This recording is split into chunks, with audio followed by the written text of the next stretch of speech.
So video for today ay magluluto tayo ng sinuam na biya na may kasamang malunggay at syempre ang itlog. So ayan guys, ang mapagpalang umaga sa inyong lahat. At ang ating menu for today ay napakasarap, malasa at syempre ito ay paborito ng masa. So ayan, nandito na lahat ng ating ingredient: sibuyas, bawang, luya at itlog, at meron na rin tayong miswa. So ayan, ginayat na natin lahat ng ingredients. At syempre, ito ang ating main ingredients, ang ating biya na matatagpuan lamang dito sa Lawa ng Laguna, na talaga namang napakahirap hulihin at talaga namang ito ay panapanahon lamang bago mahuli. Dahil panahon ngayon at napakaraming nahuhuli, ay talaga namang patok na patok to at paborito ng masa. Ayan, pinirito na natin hanggang sa mag golden brown ang ating biya. So ayan, nagisa na rin tayo ng luya at isabay na rin natin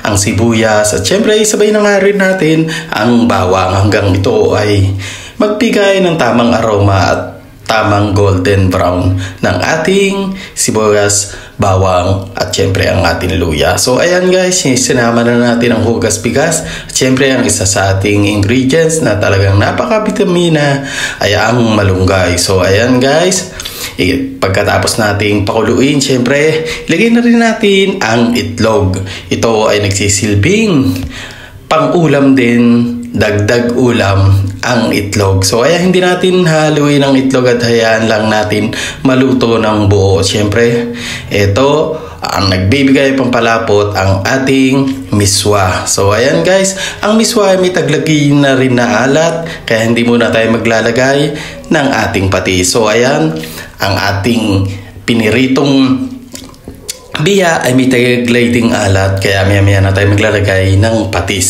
So ayan, natikman natin ay kulang pa tayo sa alat, saka tayo maglalagay ng patis para mabalanse ang alat natin. So ayan, nilagay na rin natin ang malunggay na talaga namang napaka-vitamina.